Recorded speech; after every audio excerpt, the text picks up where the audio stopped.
Today we have the Bloodbath Face-Off Final Challenge.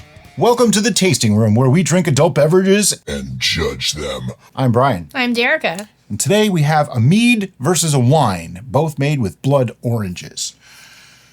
If you watch the City Steading Brews channel, we'll link to them, but we made both of these and we tasted them each individually, but we wanted to have a side-by-side comparison. That's right, this is the Battle Royale. Who will come out leader?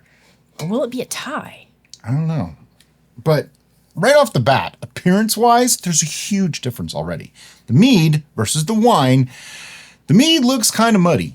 It just does. It's not as clear as the wine, and you can see in our glasses, and you can see by the pictures of the glass. Yeah, the wine has it for clarity and color. It's got a little bit more of the redness. Yep. And I think Derica was right when she mentioned it in the other video, that it's the like straw color of mead mixed with the kind of rosé color of the blood oranges makes mud. Yep. Yeah, it's just, I mean, it's not completely unattractive, but it is different. Now, we are going to let these sit in these vessels. Actually, we're probably going to rack them to a smaller vessel because we're starting to get a little bit of headroom. That's something that we don't want it to sit on for that long. But regardless, we are going to let them sit before you come to their final bottling, and hopefully that will give the mead some time to clear out a little bit more. A little bit more on the appearance here. When you look in this glass, that's the wine, and then you look over here, that's the mead. You can see distinctly how different they are. Even in the fermenters, it doesn't really show it that well. It really comes down to aroma and taste, in all honesty. All right, let's get our schnozzes up in there. Right. I mean, so far, the wine is leading just on appearance. The mead, to me, has a much more aggressive aroma. Definitely. It smells a little richer, though, too. Like, it smells more full, where the wine is... The wine smells more sweet. Lighter and sweeter, yeah. So something interesting is that the mead is at 12.5%, the wine is at 14.5%, but the mead was sweetened to 1.032, and the wine was sweetened to 1.012. So you would think, with that difference in alcohol and that difference in sweetening level, that the wine should taste vastly inferior. Like, it should taste much more aggressive and much harsher. Right. The opposite. The aroma is swapped on that. I'm getting more aggressive and less sweet notes on the mead than I am the wine, which is counter to what the final ABV and final sweetness levels were. Bizarro, man. I do think there's a little bit more, like, you call it lemon pledge smell. There's a little bit more lemon pledge smell in the mead than there is in the wine. Yep.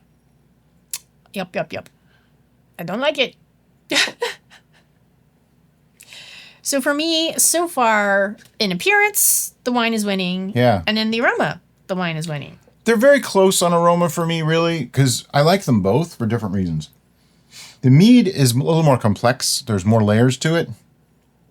The wine is rather one note, but that one note is actually kind of nice. Yeah. So normally complexity wins for me. Yeah. But this time it's the wrong. I'm going to call it equal, though. I don't really think that there's that drastic. I mean, they're different, but as far as quality, to me, is one that much better. So far, I can't say one is better than the other. Oh, when I do the swirl, the wine gets a little more potent. Yep. It also depends what order you sniff them in. All right.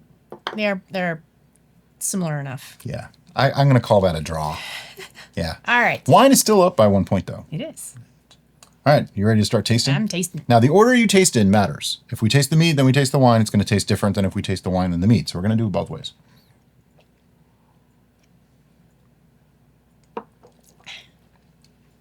Slight hint of lemon pledge. The mead... I'm sorry, I interrupted you. Go ahead.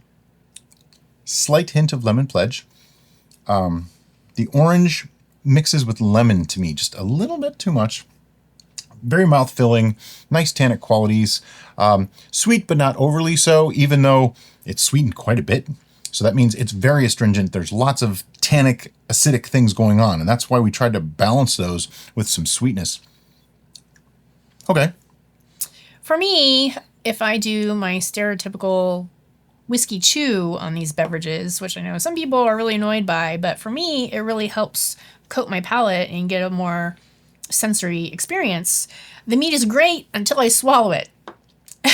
So I'm getting the astringency and harshness more in the back of my palate, I believe. And that's why when I swallow it, it kind of gets aggressive and grabs you. Okay. For me, on the wine, it's simpler. There's a lot less layers. There's a lot less going on than in a mead. Not to say that's bad, just complexity, mead wins, without a doubt for complexity. For flavor, though, I'm having a tough time. So when I did the same technique on the wine, I'm getting sweetness right up front. I'm getting juicy fruitness then in coordination with that sweetness. And then when I swallow, both of those sensations remain. And yes, it is less complex than the mead, but for me, along with the aroma, I'm not enjoying the complexity as much as I am the simple notes in the wine. Now, you said when you swallow the mead, you get this bitterness coming through, right? Yeah. Yeah, I just got it too. Okay. I didn't get it when I did mead, then wine, but I got it when I did wine, then mead. It was very obvious. Like, it was almost just washed right over and instantly went kind of bitter on the end. Where the wine stays that one note more or less the whole course. Mm-hmm. And that's where we say complexity. Different levels of flavors, different notes are coming through on each of these, making them vastly different. I mean, vastly different. Yeah. But I think there's enough similarity that if you didn't want to splurge for honey, you could make this into a wine and probably be just as happy as if you had made it as a mead. I think another way to go with that is if you watched on City Steading Brews, we did a cheap, expensive mead where we used a very cost-effective honey as our base and then back sweetened with a really expensive rare honey to get those notes. So you could start with a wine, and just use plain old sugar as your fermentable sugars, and then back sweeten with a honey to create a mead-like profile. I would not count that as mead because you didn't ferment honey. So it's kind of like the Bunratty mead with an E. It's wine with honey added. Yeah. And there's nothing wrong with that. It's just don't call it mead. Yeah. Call it Steve. The mead police will come after you. And don't call it mead with an E. That's not a word. It's not a thing. I looked it up to find out where in the world they do. Nope, that's the only one. And that's probably why they do it, because that way they can't get sued for calling it mead when it's not mead. So we call it mead duh. Mead duh.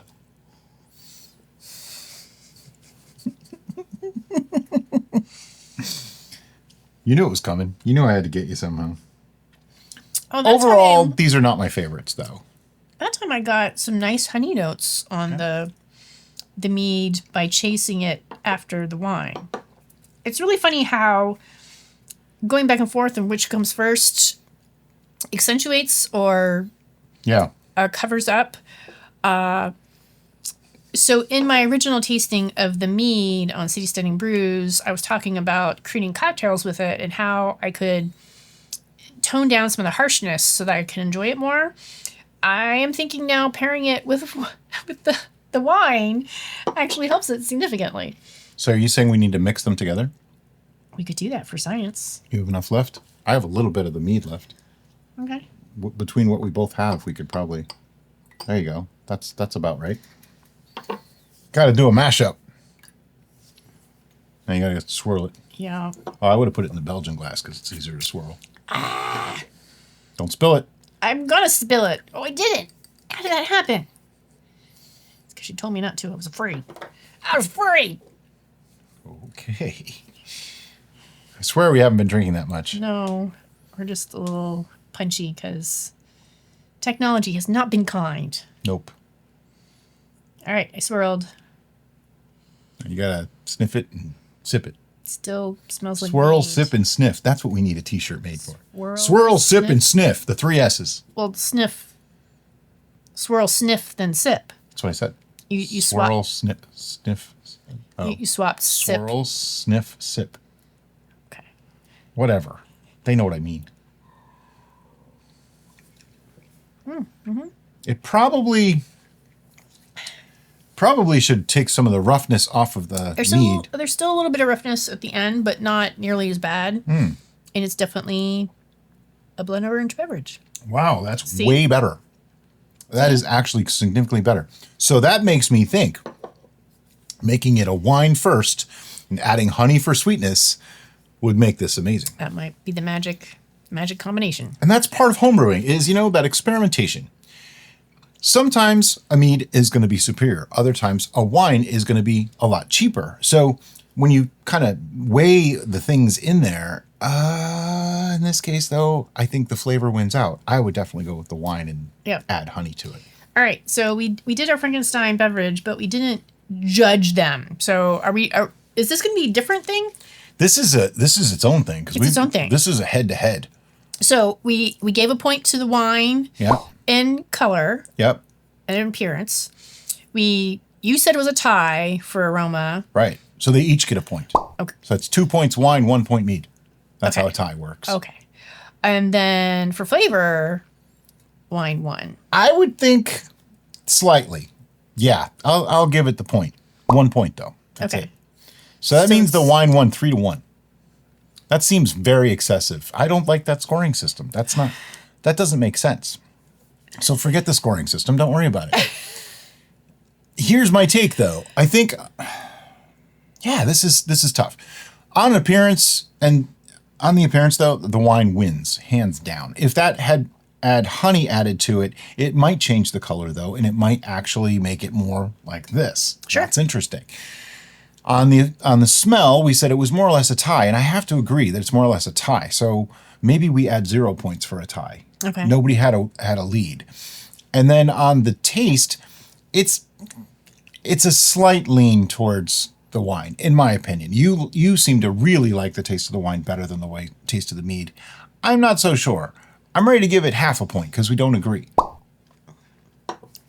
So that means it's 1.5 to 0. So we didn't agree on aroma either. Yeah, true. Well, sort of. We ended up. And this is the cool thing about taste and tastings is perspective. Everybody's perspective is a little bit different. Something that you ate for lunch could change the way you feel about something later on and the way it tastes to you. If you got a good night's sleep or not can drastically change things.